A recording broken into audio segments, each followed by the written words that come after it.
All right, all right. How do we look? It's not coming on. All All right, here we go. You're good. right. All righty.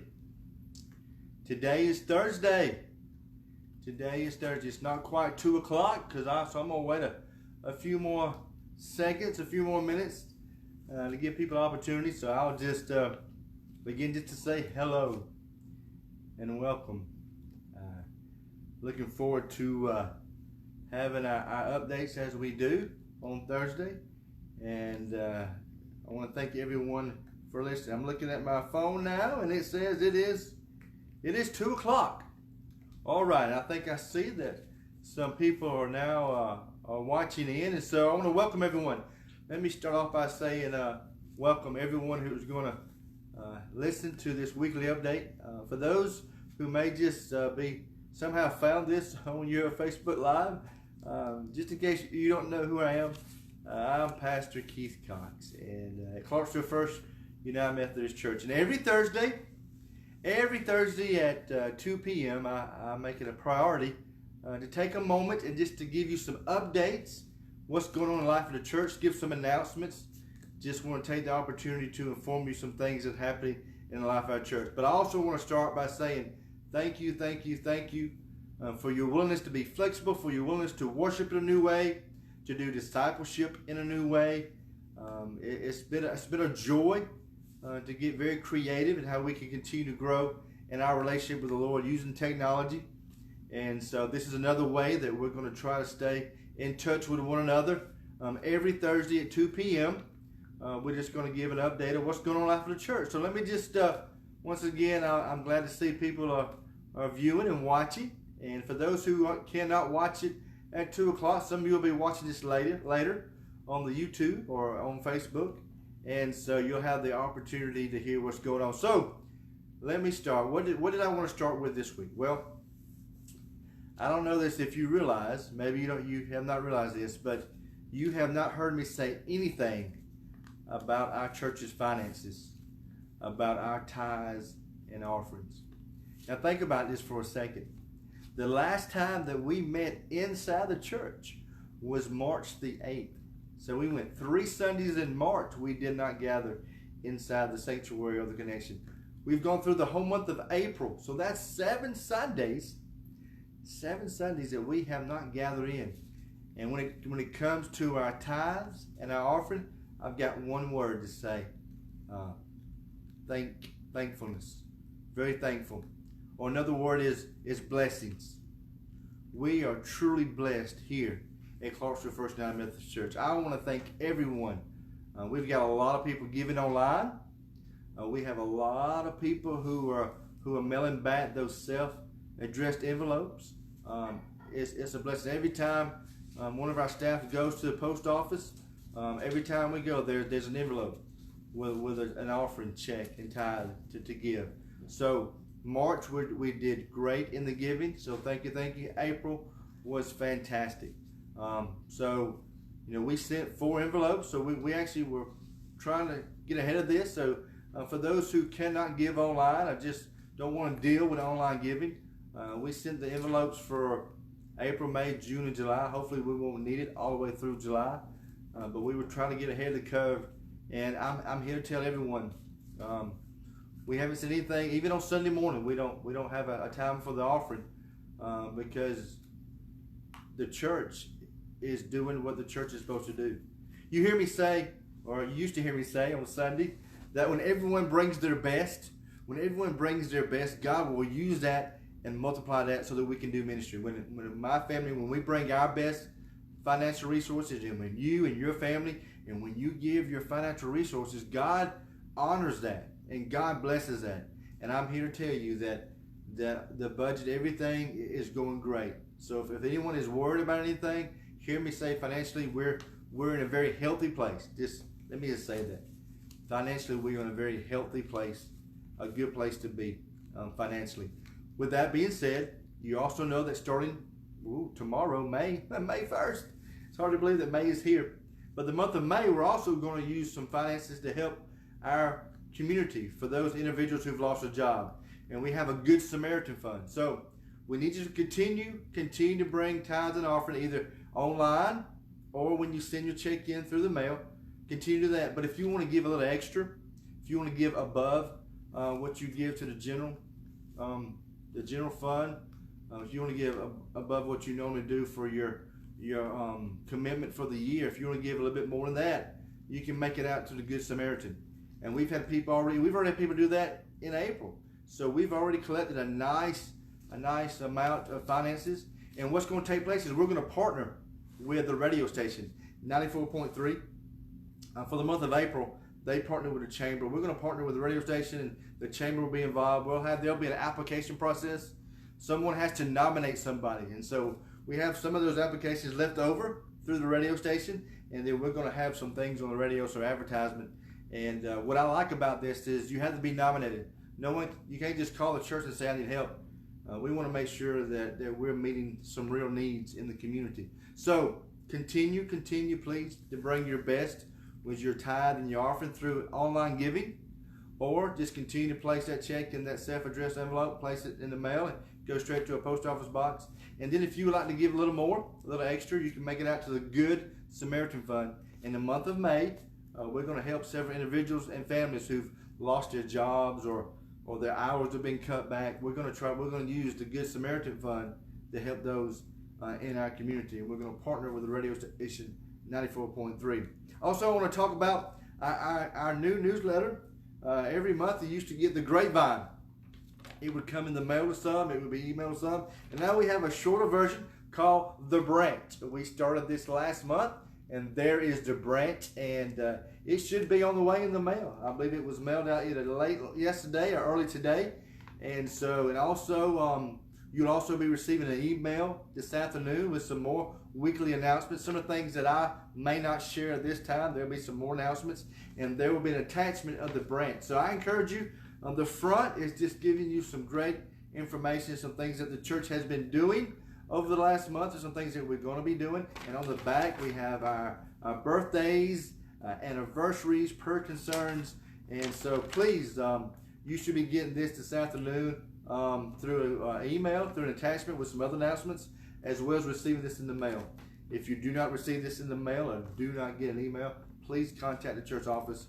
This is another way that we're communicating with the church and letting them know what's going on. So The Branch is what we're calling this shorter version of the Grapevine, as we're going through this time of uncertainty, of not being able to be really full time like we want to be. So The Branch, we encourage you to make sure you're getting this. And if you're not getting this, please let us know. So now, let me probably share with you the one thing everyone wants to know. Probably the most important announcement that I'm about to announce to our church family is the updated information about when we can gather again. Every Monday, well, not every Monday, but most Mondays, our bishop and cabinet meets, and they go ahead and they project a date. Like they met 2 or 3 weeks ago, and they said that we would not meet through May 13th. Well, they met this past Monday on April 27th, and they've come up with a new date that they do not want us to gather. They do not want us to worship in the sanctuary or in the connection. They don't want any type of ministry, any type of activity on our grounds. They've given us a new date to when we cannot gather. I was a little surprised. I was hoping it was going to be soon. I'm trying to prepare you for those who don't know this day. So if you're not sitting down, go ahead and sit down right now. Let me read the quote. Let me read this quote to you. This comes from the bishop and the cabinet of the North Georgia Conference. After talking with medical experts and reviewing data today, this was back on Monday, April 27th, we are asking you not to gather before June 22nd. I'll let that soak in, because when I saw it kind of took my breath. I was hoping that we could gather before that, but you are not to gather before June 22nd, 2020. This is the date that current models predict that we in Georgia can begin safely relaxing our shelter-at-home strategies. With that in mind, we will worship in our homes as we have been doing until June 22nd. So let me say that one more time. You heard correctly. We're not able to gather back until June 22nd. What that means, if nothing changes, that means our first time back to worship in the sanctuary and probably in our fellowship hall, because we need some big space. We're still working on some guidelines on what that looks like. Looks like our first Sunday back, the earliest now, I'm not saying it's going to be, but the earliest would be June 28th. Again, if I was making decisions, I probably maybe would have projected it a little bit sooner. But look, the bishop and the cabinet, I mean, they're talking to the medical field, they're talking to the experts, they're getting all this information. At the end of the day, we want to do what's best for the health of our members and the health of those in our community. And so it looks like we will not continue as we are through June 22nd. And that means our first Sunday back probably will be June 28th. And then we're working on some guidelines of phase 1 and phase 2 and phase 3. That even, let's just say, for example, I don't know, but let's just say if it is June 28th, there's no way we're going to go back 100%. We won't have 3 services. We're going to only have to have 2 services and meet in separate places. And they actually sent us some guidelines, some things that we can do. And as far as no hymns, no bulletins, no offering plates. And since we have time, we'll wait till another day to give you some more specific guidelines. But let me share my heart, because to be very honest with you, this was not the date I was hoping. So let me be real honest, and let me share my heart with each of you right now of what I want you to hear me say. We're very blessed. We are extremely blessed. When it comes to worship on Sunday mornings, we have a terrific staff who are doing a fantastic job. Our worship services with the music and the message and the technology is simply, words can't describe. Every week I get emails and text messages of people thanking us for all the hard work and dedication. So I know it's not the way we want to worship. I get that and I understand that, but the Lord has blessed us with the right people and the right skills each week to bring an amazing worship service. And I believe this. I believe we are reaching more people. We are reaching more people through this online worship than we would if we could gather on Sunday. That's why I truly believe that once we do gather back, have the opportunity, that we will continue to have live streaming. That's something that I just go ahead and tell you now. That's something that we have to do. We're going to have to continue to have live streaming, our 9 o'clock contemporary and our 11 o'clock traditional. Because like I said, even if we come back June 28th, not everybody's going to be able to come back. And we are reaching a lot of people. I mean, we're getting views on Facebook, like over 500, over 200 on YouTube. I mean, we are reaching individual families that we would not be able to reach if it was simply just one way of worshiping in person. So God is using our worship, and I'm thankful for everyone. Discipleship, we've got some good Bible studies, and the Sunday schools are staying in touch. So our discipleship, again, we're not meeting at the church, but we're still providing, I truly believe, a great opportunity for discipleship. Our children's needs are being met. They're getting Instagram, they're getting devotions, they're having popsicles delivered to them. Our children, we're finding new and creative ways to reach our children, so that's exciting. Our youth group, same way, through Zoom meetings with our Sunday school, Zoom meetings with our children, Zoom meetings with our youth, devotions online, delivering Chick-fil-A. I mean, if you want to get your teenagers, you want to get their attention, you bring them Chick-fil-A for breakfast. So I mean, there's things that we're doing. Our older adults with the shepherding program and just reaching out and helping our older adults. And the choir is now Zooming and talking to one another. So ministry, it's different. I know it's not what we desire. It's not what we want. But hands down, I mean, we are very blessed. God is allowing us through our staff and through our laity. We are very blessed with a lot of gifted people, a lot of good talent, and we're able to reach a lot of people in this time. So ministry-wise, man, I'm happy. What we're missing, and this is why this is why that June 22nd is really probably more difficult for me, is because we're not having the fellowship time. We're not having the social gatherings. We're not able to have a meal together. And that's something that I miss. I miss it tremendously. I miss having that time together to look at one another and to joke with one another and to hug one another and just to have that social interaction. That fellowship time is missing. So, hear me say this. Now that we know June 22nd, we're trying to get creative and also stay within the guidelines of social distancing. So on May 31st, get ready, church, get ready. May 31st, which is Pentecost Sunday, which is perfect. May 31st is Pentecost Sunday. What we're going to do that afternoon, I'm not quite sure what time. We got plenty of time. We got 31 days to let you know. You're not going nowhere. You're at home. It's not like you're going to go anywhere. So we got plenty of time to let you know. But it's going to be that afternoon. We want you to get up. We want you to worship with your family like you've been doing. But that afternoon, we're going to gather at the church. And we're going to have a drive-through communion. Now, the communion will be prepackaged. It probably won't taste like it normally does or look like it does, but it's very safe. We're going to have a pre-packaged drive-through communion. All the staff will be there. We're going to encourage you to decorate your vehicles. It's Pentecost. We'll all have red on. We'll have special Pentecost little baggies for the children, and we're going to do something really special. I don't want to give it away, but we're going to give you some little special things as well to remember that it's Pentecost. And so what we'll probably do, and again, we'll give you more details, but some of the folks may have to park around back, and then we'll have someone direct the traffic, and you'll come around and by the connection and go through the horseshoe, and we'll have 6 or 7 cars at a time, and then we'll have a big blessing, and you can roll your windows down, and you can shout and honk, and we'll have communion with everybody.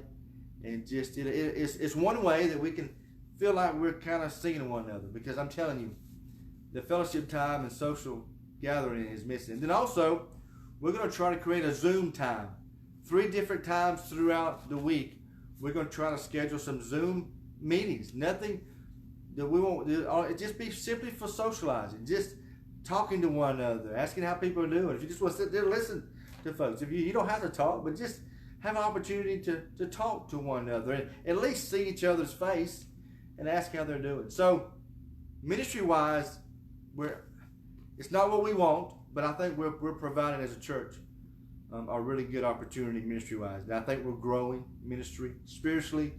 I feel the anointing through the services, through the Bible study, everything. I think ministry-wise, we're in a good place. But now that we know that we won't gather for a while, we got to figure out a way to get creative with the fellowship and the social gathering. So on May 31st, we're going to do something that afternoon. We're going to have some type of drive-through communion / parade, and just try to find a way within the guidelines of where we can kind of be around one another and still be very safe and very healthy. And if you can't come that day, we're going to try some other things to do. And if you don't want to decorate your car, you don't have to decorate your car. But just to kind of be around one another a little bit in a different way. And then finally, I just want to continue as we do every Thursday. We end with a new sermon that's coming up. I'm excited about the sermon series. God is doing a new thing. God is doing a new thing. Our sermon series is based on Isaiah 43:19. See, I am doing a new thing.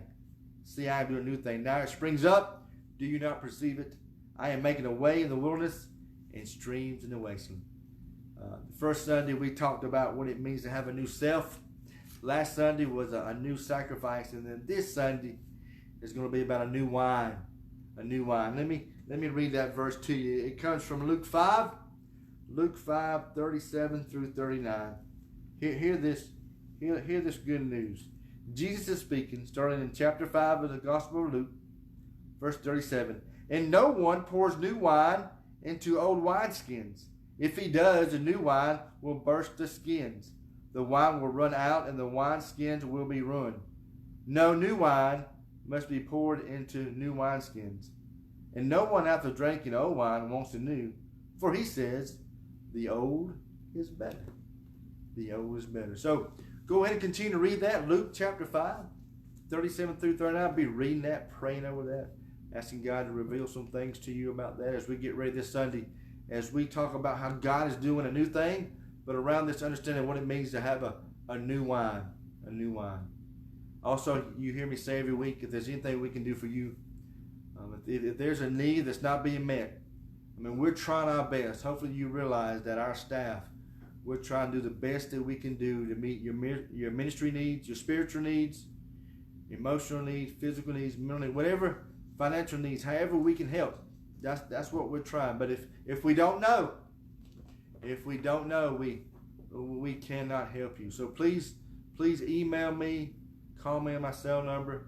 If there's anything that we can do for you and your family, please let us know. And I'm looking forward to worshiping with you this Sunday in your home. Again, thank you for worshiping in your home in this new exciting way. I truly believe that God is doing something new. He's not going to do something new. He is doing something new. And again, finally, for the offering and the tithes, wow, we are truly blessed.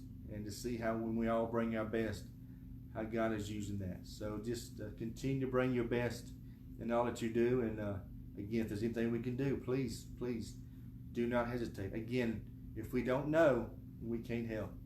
So please email us, call us, and we're here. Once again, looking forward to worshiping with you in your home on Sunday. Thank you for coming with me in my home. And you got to see Bucky over there. He finally made it back up here. So we'll see you in worship on Sunday. Have a great day and a great week. Bye-bye.